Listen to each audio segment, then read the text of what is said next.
गरीब किसान की कहानी। ये कहानी है एक ऐसे किसान की जो इस संसार में वह बहुत ही गरीब था। उसके पास ज़मीन का एक छोटा सा टुकड़ा था जिस पर वह खेती किया करता था। उसका गुजारा अत्यंत कठिन तरीक़ों से होता था। एक दिन सूरज की गर्मी चरम सीमा पर थी, परंतु किसान हमेशा की तरह खेत में काम कर रहा था। पसीने से लथपथ किसान बुआई के लिए खेत जोत रहा था। इसी बीच खेत में खुदाई करते समय ज़मीन से एक बड़ा सा लकड़ी का बक्सा मिला। किसान ने सावधानी से बक्से को निकाला। पहले तो उसके समझ में नहीं आया कि बक्से का क्या करें। आखिर उसने बक्से को खेत के बाहर रख दिया। उसे साफ़ करके जो रोटियां वह घर से लाया था वह बक्से में रख दिया और अपने काम में जुट गया। दोपहर को जब खाने के लिए रोटियां निकालने के लिए बक्से के पास गया तो वह हैरान रह गया, क्योंकि उसमें रोटियां ही रोटियां भरी हुई थी। तब किसान को पता चला कि वह जादुई बक्सा था। उसमें जो भी चीज़ डालो उसका 80 गुना होकर बाहर आता था। अगर एक मूंगफली का दाना डालो तो तुरंत उसमें से 80 दाने निकल पड़ते। किसान ने तृप्त होकर खाना खाया और उसके बाद किसान संतुष्ट होकर बक्से को घर ले आया। बक्सा मिलने के बाद किसान बहुत खुश था। उसे लगा कि उसके सब दुख दूर हो जाएंगे। वह लालची नहीं बल्कि धैर्यवान व्यक्ति था।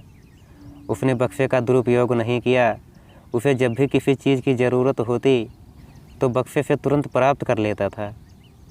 समय गुजरने के साथ साथ उस बक्से के बारे में गांव के ज़मींदार को पता लगा। ज़मींदार बेहद लालची था और उसे लगा कि ऐसी ही जादुई चीज़ पर तो उसका अधिकार होना चाहिए। उसके आदेश पर ज़मींदार के नौकर किसान को पकड़कर ले आए। उसने किसान को धमकाकर कहा, बक्सा जिस भूमि से मिला है वह मेरी ज़मींदारी में आती है, इसीलिए बता उस बक्से पर किसका अधिकार बनता है। किसान बोला, ठीक है हुजूर, ये भूमि आपकी ज़मींदारी पर आती है, लेकिन बक्सा जिस खेत से निकला है उस पर मैं खेती करता हूँ, इसीलिए इस बक्से पर मेरा अधिकार बनता है। किसान गिड़गिड़ाया, लेकिन ज़मींदार ने बहुत धमकाया। बक्सा पाकर ज़मींदार बहुत खुश हुआ, मगर किसान का रो रो कर बुरा हाल था। ज़मींदार की अब चांदी हो गई। वह जो चाहता बक्से में डालता और उसे कई गुना पाकर खुश हो जाता। कुछ लोगों ने जादुई बक्से की खबर मंत्री जी के पास पहुंचा दी। पहले तो उसे विश्वास नहीं हुआ, फिर उसने अपने विश्वस्त सेवक को बक्से की सच्चाई परखने के लिए भेजा। वहां जो उसने बक्से का जादू देखा तो वह तुरंत मंत्री के पास जाकर सारी सच्चाई बता दी। मंत्री ने ज़मींदार को बुलाया। उसे डराते हुए कहा, हमें पता चला है कि तुम्हारे पास एक जादुई बक्सा है, उसे तुरंत हमारे हवाले कर दो। इसी जादुई बक्से को हाथ से निकलते हुए देखकर ज़मींदार की हालत ख़राब होने लगी थी। उसने मंत्री जी से बहुत विनती की, लेकिन मंत्री नहीं माना। बक्सा पाकर मंत्री मतवाला हो गया। विरोधियों को यह अच्छा मौका मिल गया। उन्होंने बक्से के साथ साथ मंत्री के निकम्मेपन की खबर भी राजा तक पहुंचा दी। बक्से की बात सुनकर राजा अधीर हो उठा। वह अपने सेनापति के साथ मंत्री के घर जा पहुंचा। उसने कहा, देश की सारी ज़मीन राजा की होती है, इसीलिए जादुई बक्से पर भी उसी का हक है। मंत्री ने बिना देरी किए बक्सा राजा को दे दिया। जादुई बक्से को पाकर राजा प्रसन्न हो गया।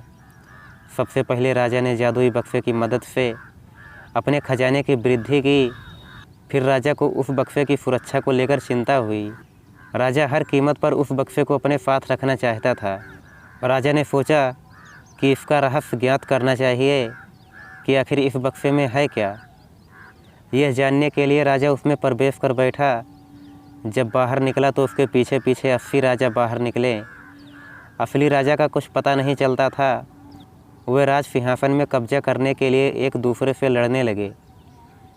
ये जानकर किसान को बेहद दुख हुआ। वह अपने आप को कोसने लगा कि कितना अच्छा होता अगर मैं बक्से को ज़मीन में ही गड़ा रहने देता। दोस्तों, ये स्टोरी आपको कैसी लगी कमेंट में ज़रूर बताएं और ऐसी ही स्टोरी के लिए चैनल को सब्सक्राइब करके बेल आइकन ऑन कर लीजिए। धन्यवाद। आपका दिन शुभ हो।